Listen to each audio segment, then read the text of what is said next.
Hey everyone, Chang here and welcome to my channel. This is the bare minimum algebra series, and today we're going to focus on the third method of solving a system of equation. Now, this method I don't like all that much because even though it's short and sweet, it opened up room for a lot of error, because most of the time when you're using this particular method, it's not with something precise like a computer or a graphing calculator. Usually you're just hand drawing it. And when you're hand drawing it, that's where the room for error can drastically reduce your chance of getting it, well, correct, right? Because of your lack of precision, because usually you're sketching, you can't be as precise. It's not the best, but it is a good skill to have and to know what it actually means to solve a system of equation graphically. So, let's talk about it. There's actually 3 steps to solving a system of equation just by graphing. Very simple, very succinct steps. First one, you're going to graph the first equation. Second one, you're going to graph the second equation. And the third step, you find that particular point where these 2 lines intersect. When you find that point, remember that a point has both the x and y coordinate. The x coordinate is your x variable. Y coordinate is your y variable. Those 2 numbers are the answers to the system of equation, because guess what? That is where basically the combination of number works for both statements. So graphically, I think it's really good that you guys can see and understand what it means. To use it to actually solve system of equation, I don't like that much. So let's at least go over one example just so you guys can see what I mean. So this is our example. Now I specifically tailored this example so that it turns out very nicely. Not a lot of system of equations is going to turn out as nicely, and that is why I don't like graphing it all that much. This one, however, will turn out hopefully nicely. Alright, so let's look at this really quickly. We have 2 equations. You have 2x plus y equals 1, and you have x minus y equals negative 1. And so what you're going to do is you're going to graph the first equation, then the second equation. So let's work on the first equation.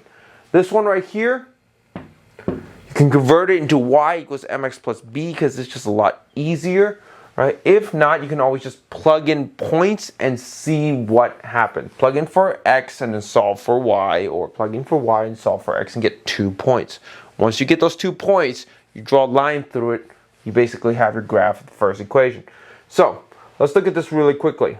First and foremost, I'm going to convert it very quickly. If you guys are still confused on how to convert this into y equals mx plus b, the basically slope-intercept form, I have a video with step-by-step instructions on how to do that. So we're just basically solving for y. I'm going to move the 2x to the other side. So basically what this changes to is y equals negative 2x plus 1. Plain and simple, right? And now I'm going to plot in 1 point and see what happens, and then another point, and then we're going to graph it. So the first one I'm going to do is when x equals 0, because usually, hopefully you guys can realize, that gives me our intercept, right? Y equals 1. Now, if I plug in x equals 1, right, that's going to be negative 2 times 1, which is going to be negative 2, plus 1 is negative 1. There's our 2 points. Right, this is all first equation right now. So, in my graph, start off with 0, comma 1, that's 1 point. And the other one's going to be 1, comma negative 1, so it's about right here. And I'm going to draw a line that looks like that. That's not too bad of a line. Alright, so that's our first one. These are all the first equation. Okay, now let's look at the second one. Same thing. What I'm going to do is I'm going to convert this into y equals mx plus b just because I'm more comfortable with it. You don't necessarily have to. It's just, I don't know, I like it better.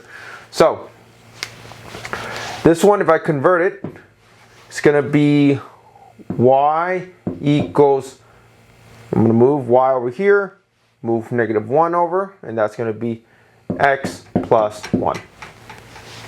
Okay, so I add y, add 1, and that's why I got x plus 1. All right, and then now I'm going to do 2 points. Once again, I have a 0, comma 1, right? If I put in 0, y equals 1. If I put in 1, y equals 2. Okay, there you go. So now you can see I specifically designed it so that the answer is fairly easy. If you guys don't see it already, that's entirely fine. The first point is going to be right here. Second point is going to be 1, and then it's going to be 2 right here. So I draw another line like that. Okay, now where do they intersect? They intersect at this particular point because I was a manipulative genius and I decided to actually make it so that it has to. I forced it to intersect at that specific point, which is 0, comma 1. So that means the answer for this system of equation is x equals 0, y equals 1.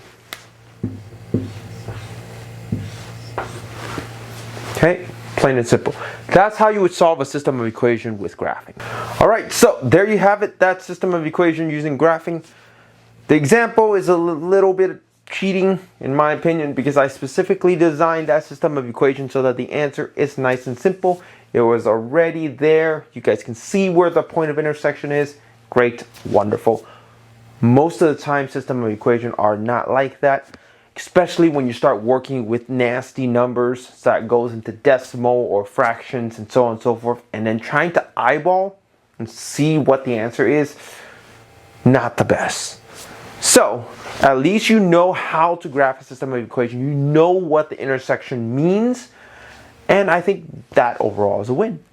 All right, so that should conclude at least the whole different variations of system of equation and how to solve it. We had our elimination method, right? Check out that video.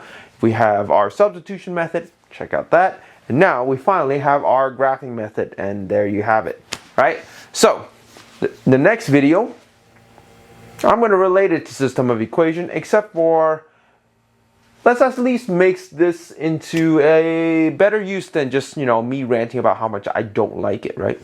This method is good because guess what? It does help you with graphing the next one, system of inequalities. So I will see you in the next video on that specific topic. And if you haven't already, please like, comment, and subscribe. See you next time.